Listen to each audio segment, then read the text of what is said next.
मुसीबतों का आना आम है जीवन में, लेकिन महादेव के होते मुसीबतों का टिक पाना बड़ा मुश्किल है। जब उठाने वाले हैं शिव शंभू, तो क्या देखना गिराने वाला कौन है। छोड़ दो व्यर्थ की चिंता, बस शिव का नाम लेते रहो। शिव अपना काम करेंगे, आप अपने कर्म करते रहो। आइए वीडियो को शुरू करते हैं। इससे पहले कि हम आगे बढ़ें, अगर आप हमारे चैनल पर नए हैं तो प्लीज़ चैनल को लाइक एंड सब्सक्राइब ज़रूर कर दीजिएगा। महादेव कहते हैं, सिवाय आपके कोई भी आपको सुकून नहीं दे सकता है। शांति पाने के लिए कोशिश न करें। अशांति को स्वीकार कर लेंगे तो आप शांत हो जाएंगे। फिर दुनिया में कोई भी आपको अशांत नहीं कर सकता। अगर आप अशांति के लिए राजी हैं तो कौन आपको अशांत कर सकता है। याद रखें, शांति की यात्रा अशांति को खत्म करने से नहीं, बल्कि इस बात को स्वीकार करने से शुरू होती है कि वे इस मार्ग का एक अभिन्न अंग है। यात्रा को अपनाएं और आपको रास्ते में शांति मिलेगी। शांति कोई मंजिल नहीं है, यह तूफानों को अनुग्रह और शांति के साथ स्वीकार करने और पार करने की यात्रा है।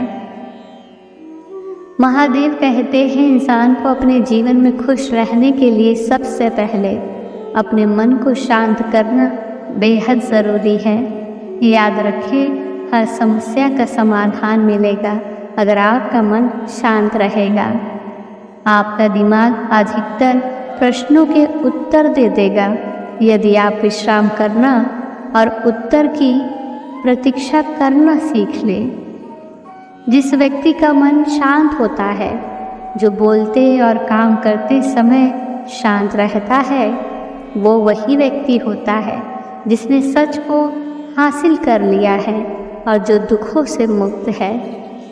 महादेव कहते हैं, जीवन में शांति नहीं है तो सारी सुख सुविधाएं व्यर्थ साबित होती हैं। संतुष्टि के साथ ही शांति मिल सकती है। वो जो सभी इच्छाओं को त्याग देता है और अहंकार से मुक्त हो जाता है, शांति प्राप्त करता है। मन को शांति चाहिए तो दूसरों से ईर्ष्या करना छोड़ दो।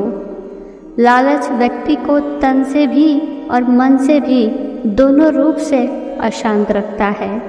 अशांति का मुख्य कारण असंतुष्टि की भावना रहती है। जो लोग असंतुष्ट हैं, वे मानसिक शांति प्राप्त नहीं कर पाते हैं। याद रखें, ढूंढते ढूंढते थक जाओगे, मगर इस बाहरी दुनिया में शांति नहीं मिलेगी। खुद के अंदर ढूंढोगे तो शांति बड़ी आसानी से मिल जाएगी। महादेव कहते हैं, तुम बाहरी दुनिया में कभी शांति प्राप्त नहीं कर सकते जब तक आप अंदर से शांत नहीं होंगे। जिस रिश्ते को आप खोना नहीं चाहते, जब आपको उस इंसान पर गुस्सा आए तो शांत रहे।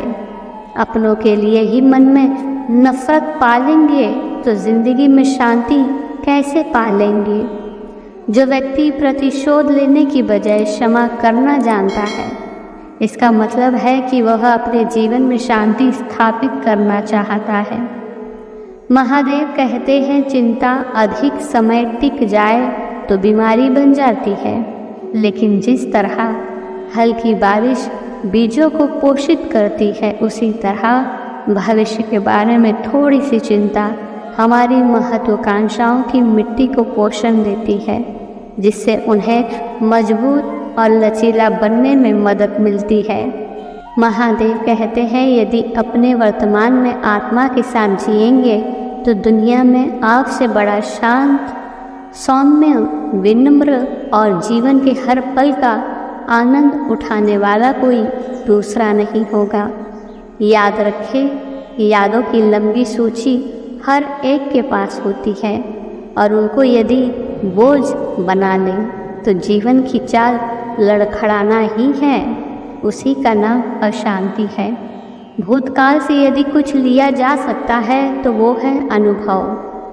ध्यान रखिएगा, सिर्फ अनुभव ही लेना है, यादें नहीं। स्मृति और अनुभव में अंतर है। हमें सबसे अधिक काम वर्तमान को लेकर करना चाहिए। सबसे ज़्यादा सावधानी वर्तमान के प्रति रखनी चाहिए। इसी अवस्था में जीवन जीवंत है। भूतकाल में जीवन के साथ यादें हैं, भविष्य में जीवन एक कल्पना है, लेकिन वर्तमान में जीवन भी जिंदा है। जिंदगी को जिंदा देखना हो तो वर्तमान को ठीक से जीना सीखना होगा।